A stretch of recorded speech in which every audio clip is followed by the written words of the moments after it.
What's going on? It's the RapNerd. I just got out of seeing Black Panther 2 Wakanda Forever, and I could definitely say I enjoyed myself. This is definitely one of the better Marvel films, in my opinion. It's a really, really strong one in phase 4, is that it? It's phase 4. And I'm gonna say off top, man, the first 10 minutes of this movie, as you know, they have to address the passing of T'Challa, and of course, rest in peace for real to Chadwick Boseman. But yeah, them addressing that part is just really like hit a chord in me, like literally bawling. I was crying my ass off at that because they took it a step further than what I imagined it would be. Don't want to spoil what that is, but man, it really put me in the shoes of just. I ain't gonna say nothing about that. You gotta watch that. But speaking of Chadwick, I have to say they definitely did my man justice. Rest in peace again, Chadwick. For those who don't know, he's from South Carolina, where I'm from. So he was like a huge, like, just legend, man, up to us down there. But definitely pay respect to him. You feel his presence there, and again, they handled it very respectfully, and that's all you could ask for. You know, I see how this. You know, when they first was talking about releasing this year, I kind of was like, how are you gonna do that? But they handled everything very respective, and I like where they took it and the seeds for the future. So that was dope how they did that. So about the movie, I was going to talk about the movie. I like it just about as much as the first Black Panther. To me, the first two acts are very strong. Like I was literally watching this thing like, this shit is incredible. But like Black Panther, the first one, the third act to me is where I have issues with. You know, they go for the spectacle. They go for the CGI fest, and to me, it's a Marvel problem, honestly. It's the idea of going big or go home. I would have much preferred it to be a little bit scaled down, because at the end of the second act, there's a big action set piece that happens that's like, feels like it's the third act, but you realize it's not, and it keeps going. So that part kind of, and I feel like you could really feel the length, and I think that some parts could be trimmed down to be a little bit less, but it's really in the third act, in my opinion. I think everything prior to that, no problems. Like they do a great job exploring Namor, or Namor as he pronounced it. Like they really let you know who the character is. They let you know about the mythology of him. They let you understand his motives, his reasonings, why he's doing it.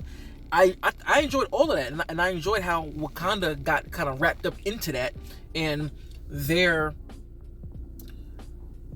part played in how they got wrapped up into it. Because like I said, the first two acts feel like, what is it? Not universal. It feels like worldly politics, in a sense. Like you have one piece of Wakanda, and then you have the second piece being Talokan, if I'm saying that wrong. I think it's Talokando, which is when Namor and his crew are, and you know, it's their version of Atlantis pretty much, and then you have the U.S. and it's these three moving pieces that just feel like a political thriller in some areas. You know, there's treason, there's hits being put out, and it all feels very political, and I enjoy the shit out of that. Like the first two acts are all about that. I don't want to get into spoilers about how it happens, but I really like it.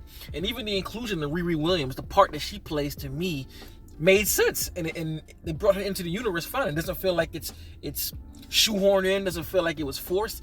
Like the story of how she was there was great. I think showing all the other characters where they were, you know, where Nakia was, how Shuri is handling the death of her brother, how the Queen of Wakanda is handling the death of her son. And there's this really dope part at the beginning, and they show a little bit of it in the trailer, like Queen Ramonda has a meeting with the UN, and they're trying to call her out, saying like, you know, Wakanda has been non-responsive in helping with, you know, different places of the world. Like I think, you know, France is there, all these different countries are there, and in the trailer they pan it like she's a victim and she just is like broken, and you know, this broken person, and she can't handle it. But the way they show that part, they flip it, because it ain't that at all. And the way that they show it is so fire. And when she gives her monologue as to why they are the way they are, the way they do that is just some boss ass shit, and I loved it. Man, I love that. Again, these first two acts, man, are impeccable shit. If I'm not gonna say third act is bad. I'm not gonna say that, it's not. But again, it's just one of those things where I feel like they could have scaled it down, because, as I said earlier, there's a big ass set piece at the end of the second act, and I just feel like there was a way to make this thing more intimate instead of going full out war battle like we're used to. Same thing that happened in the first Black Panther. I wanted something a little bit more intimate, and some of the CGI is, especially with this one being shot in the daylight, and some of the suit designs, it's like, I'm not gonna say who and what, but I just was expecting a little bit. I don't know. I feel like this part was when Marvel took over. Everything prior to this aspect of the third act, cooler, 100%. But I feel like the studio came in and was just like, let us do this part because we need to have this third act spectacle because all of our movies have it. But I was just, But I did like after that, like there's, I'm about to spoil, I can't spoil it, but there's a part of the third act that I do really, really like, and it felt like, again, Black Panther 1, when you stripped all that away and it was just two people. But that whole spectacle aspect, I don't think that was needed at all. I don't think there was anything that was too spectacular about the way they did this third act. The action was pretty good. Like I say, again, it all mirrored Black Panther 1 to me, as far as how the action was handled, the amount of action. That was all just like Black Panther 1. I did enjoy going around Talokan and being able to see it, and I like that it felt so much more different than Aquaman. That was a plus to me, because I was like, Aquaman did that shit great. Like, honestly, like, that's the best underwater world I've ever seen. Like it looks. But here, they did it different. So like Aquaman chose to go the tech route. Like, you look at Atlantis, it's very tech driven, it's high tech underwater, while Talokan to me is more ancient looking. Like the people still dress ancient, ancient garb, and they do things in an ancient way. Like, it feels like, and I'm pretty sure that's the purpose, but it feels like the Mayan dynasty just flipped on its head, and they just still keep the same traditional use of, older technology. Even in the way they get around, it's nothing like Atlantis. Like, they literally get around by riding whales and swimming, using paddles and all that kind of stuff. They don't have no high tech stuff, but you can definitely tell they're capable because of when they go on attack. And it's cool to see the differences, but the similarities between Wakanda and Talokan, even the viewership. Like, there's a part when Shuri is talking to Namor, and she's learning about everything, with their culture, and you can just look at her and tell, like, she sees the similarities, and she's playing a diplomatic role. Like, okay, I understand where you're coming from. So, definitely, performance-wise, man, everybody did their thing.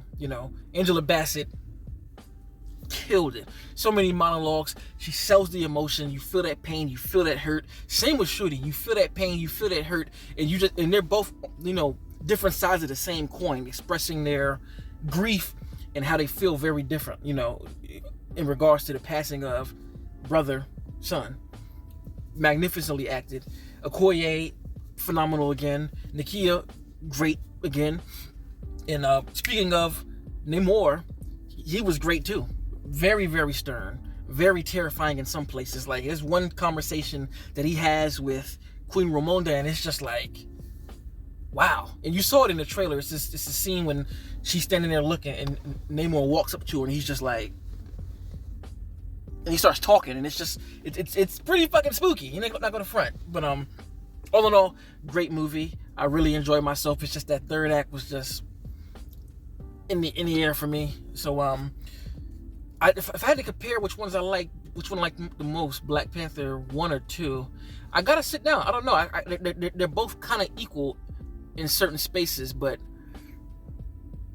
I can't call it right now. I might return back to that though. But like I said, overall, enjoy myself. This is another win for Marvel, and it's a good movie too. It's a good movie. It's definitely, like I said, one of the better of this full universe full of 40 plus properties. You know what I mean? So if you've seen Black Panther 2, Wakanda Forever, what did you think about it? Did you like it? Did you love it? Let me know in the comments. Be respectful. And as usual, if you like this kind of content, like and subscribe. And until next time, peace. RapNerd Productions, no capping, that's word to mommy.